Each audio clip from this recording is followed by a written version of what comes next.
Yeah, well, I was a power lifter. I competed in USA powerlifting, and I was a member of the world team in 2005, 2006, and 2007. So I got to go to Miami, Austria, and Norway to compete against the world. So.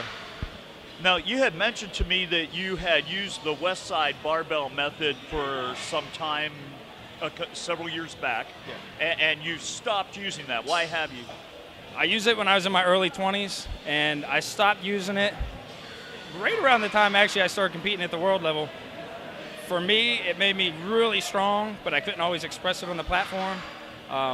Basically, you're using all the max effort variations, but you're not actually using the platform lifts. So I basically stripped my training down to bench, squat, and deadlift, and I was able to express that strength on the platform more consistently.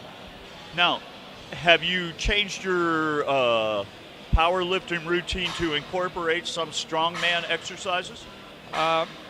If I can. I don't really own any implements, so no, not really. And now that you're in your powerlifting routine, even though you don't do the specific West Side method with the different bands and eccentric movements, do you still do some lightweight, very rapid training? The closest would be the Olympic style lifts. I compete in weightlifting as well as powerlifting now, and today strongman. So the weightlifting movements would be the closest thing because they're fast, but I don't do any what you would call dynamic effort movements with the squat and the bench and the deadlift anymore. So your sole dynamic effort training right now is Olympic lifting? If you want to call it that, yes. No, I think that Olympic lifting is dynamic effort. Yes. Yeah, I mean, it encompasses speed strength. Correct. When you do your Olympic lifting, how do you set up your workout? It's essentially the same philosophy as the power lifts. If I'm going to do a squat workout, I'm going to squat. So the same applies to the snatch and the clean and jerk.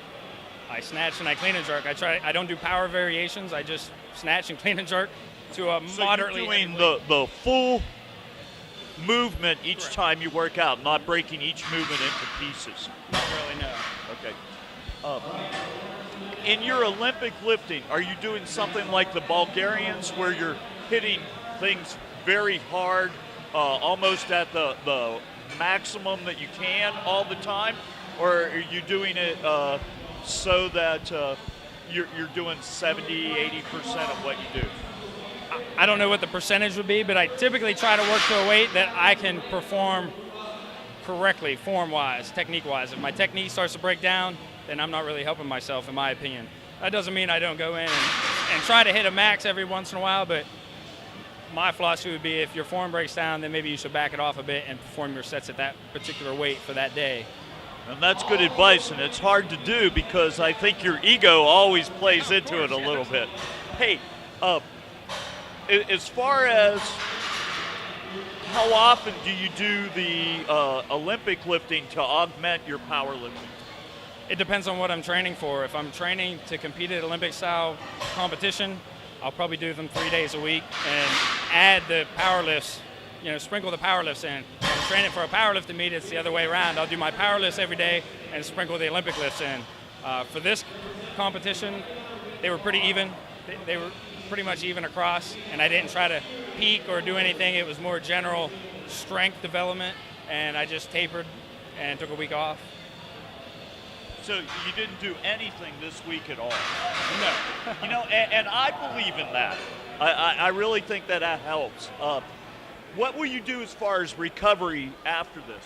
I'll take a complete week off, no matter how bad I want to get in the gym. Take a whole week off and probably take another 2 weeks where it's just very moderate weight, a lot of stretching, and just taking it easy. And by the time another month rolls around, I'll really be itching to get in there and start hitting it heavy.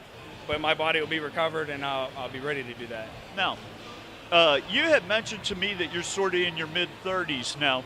How many contests do you feel like you can handle and train well a year? One? No. When I powerlifted, even in my late 20s, when I was peak, I would do 4 competitions a year. One would be nationals, one would be worlds, and those were all-out efforts. The other 2 were simply training days. I wouldn't push it. I didn't want to set a PR. I just use it to practice competing because that's going to make you better at competing, but also just to gauge my training and see where I was at. And so that was 2. I would consider that 2 competitions a year. So what purpose did the strongman, other than just being a heck of a lot of fun, what purpose did this contest serve for your training? Just fun, just something different. When I don't want to say I retired from powerlifting, but I stopped doing it at a high level. I was a specialist my whole entire life, so I got into Olympic-style weightlifting, and now I got into strongman, and I just wanted to explore different avenues of the strength world, just to have fun. And my expectations today were nothing more than to just have fun. Well, you've been doing pretty good, though. I've been watching you. You're awesome.